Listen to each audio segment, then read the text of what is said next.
Man, what a windy day. Glad I'm headed home. What are you thinking about on your way home? What a long day. I'm so glad to be off work. I hope this person lets me over. Can't wait to get to the lake. I really need to pick up my kids. I wonder what's for dinner. I have to start dinner. Hope there's something on TV tonight.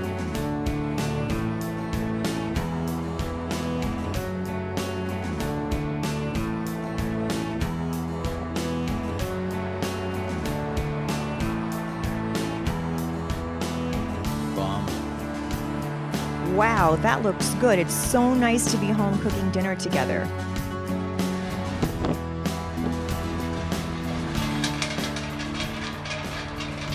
Where am I going to sleep tonight?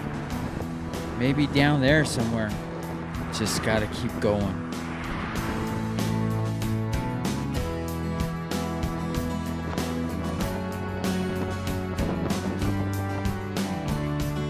Great dinner tonight.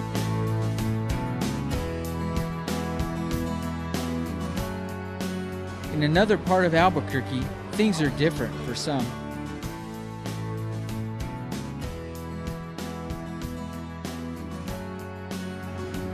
However, there is hope. Joy Junction's Lifeline of Hope crisscrosses Albuquerque streets day and night, reaching out with compassion to those in need. So we have a wonderful mobile outreach called the Lifeline of Hope, where our friend Victor Jury gave us a mobile feeding unit almost 3 years ago. And now again, Joy Junction serves as many as 10,000 meals a month at JJ, but an additional 6,000 meals a month on the Lifeline of Hope. Jesus said, "If you do this to the least of his brethren, you've done it unto him."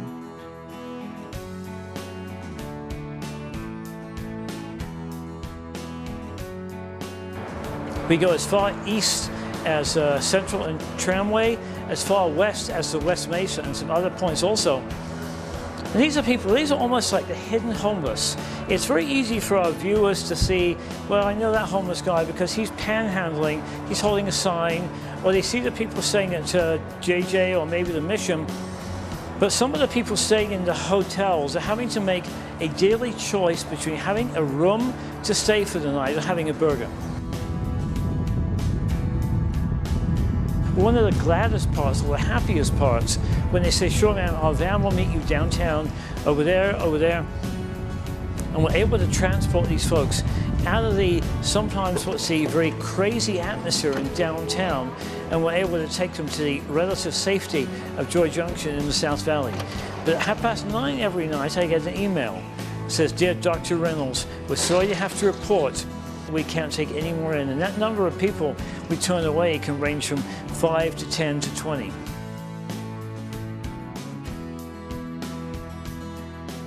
I want to tell the homeless story wherever I go. So we like to make the plight of the invisible people visible. So many people will be sleeping around us this coming night. In just a few hours, there will be homeless people sleeping all around the downtown area. We will see them. But many of our viewers don't see them. One of my tasks, one of the callings I believe that God has given me is to tell people about the plight of our city's invisible people.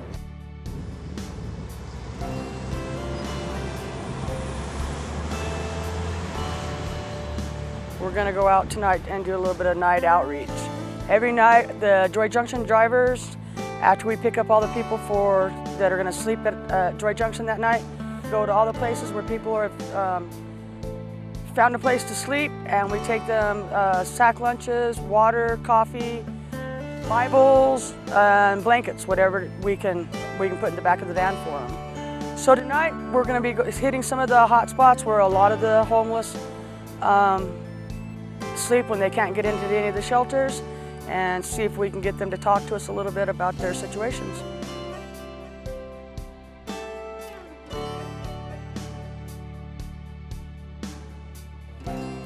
As the Joy Junction team drives by a downtown location, Lisa's keen eye spots a few individuals sleeping under a set of metal stairs.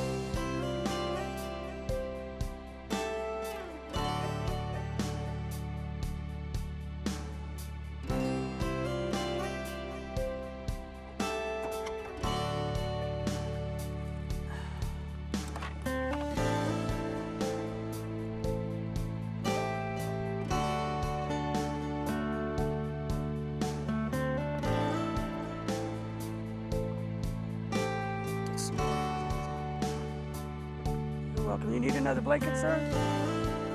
Okay. You need another blanket?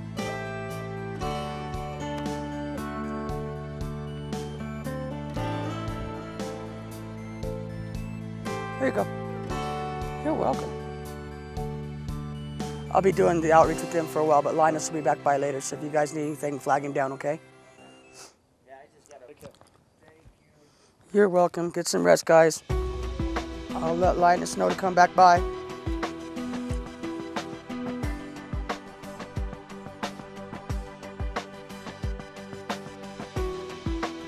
Driving along the streets of Albuquerque, the Joy Junction van continues its midnight mission of mercy. Without Joy Junction, who knows what would be the ultimate fate of people living under bridges and in alleyways. With bottles of water, sack lunches, and blankets in hand, Joy Junction is there at all hours of the night to give warmth and encouragement to those forced to spend their nights on a concrete mattress.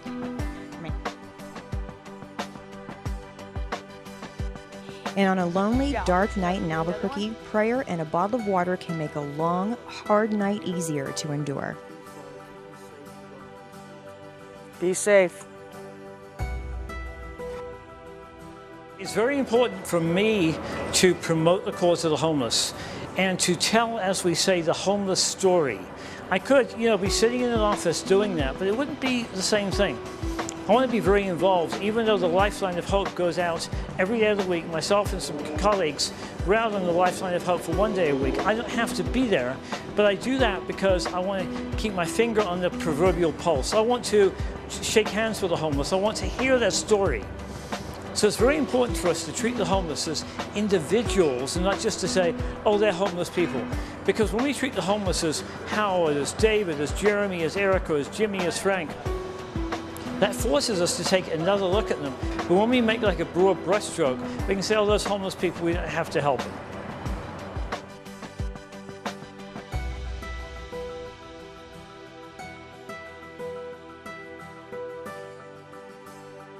My name's Erica Ferraro, and I have been in the financial services community or business for 18 years. And over the last several years, I started feeling I wanted to take a more active role in my contributions to the community on a volunteer basis. I made inquiries at Joy Junction, and I knew I wanted to do more than I was able to do when I owned my business.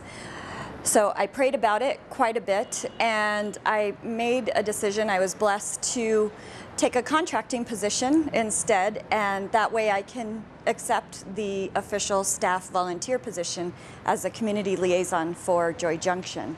And what that means is I do whatever is needed, basically. I'm a regular on the Lifeline of Hope at least once a week. I try and go to the shelter on a regular basis and serve meals. God bless you people. Yeah. God bless them, because we're starving. If it wasn't for them, we'd starve. Thank you. Jeremy. Hey, I've been homeless about a year and a half. Year and a half? Yo. And how is life pretty hard on the street? Yeah, it's tough. What do you do during the day? Man, try and find something worthwhile to do, man. All over the place, whatever. Yeah. Just try to survive. It's hard. It's hard. January, February, March, April, 4 months now. Me, I don't get paid. Wow. I'm using a wheelchair. I don't even get paid. Yeah. Hi. Hi. I'm starving almost. You're starving? Yeah. I want some. You want a burrito? Yeah, burrito. Let me get you a drink, Melvin. Are you staying here at the Albuquerque Rescue Mission? No, they can't accept me.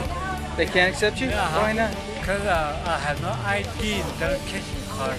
I just sleep in the bush right here. You just sleep right here? Yeah, right in the corner. Every night? Yeah, I have a blanket. That's why I have a blanket with me. Oh, yeah. Right here. 99 cents a month. Oh. Does it get cold at night? Yeah, it get cold at night, especially in the morning. Just cold. Yeah. I can't go nowhere. Oh. And they carry over my exercise. I can't even work. You can't work at all because Yes. you're handicapped. Yes. Because I have pain inside my both legs. Oh.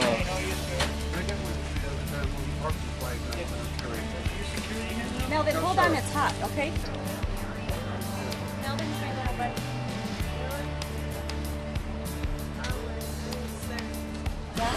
It makes me feel really good because we are definitely hitting the economically challenged areas, and especially with the mobile food truck, we can provide meals to people that otherwise may not have a meal. And so it's very, very rewarding, not only for me, but for them. They're always happy to see us. Gracias. Está calentito. Te quiero mucho. Take care of the man. Tired.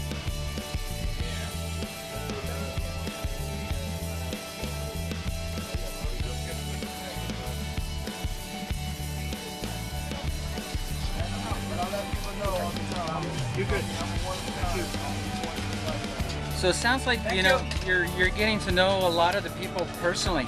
Most definitely. I mean, I have a few people that we see every Friday, and people, especially Melvin, I see him all the time in different parts of the city. And you really begin to form relationships with these different people, and you know, kind of, it's nice to be able to see them on occasion, to know that they're doing okay, because we never know. You know, we help them as much as we can, but we don't know what happens, you know, times we're not around. Yeah, it makes a difference when you get to know them by name. They're not just a person on the street, then. Is that right? Absolutely, and we try to treat everyone, you know, even before we form personal relationships, you know, with dignity. Yes. We never know what got them into this position, and we're certainly not in a position to judge anyone. We just help everyone as much as we can.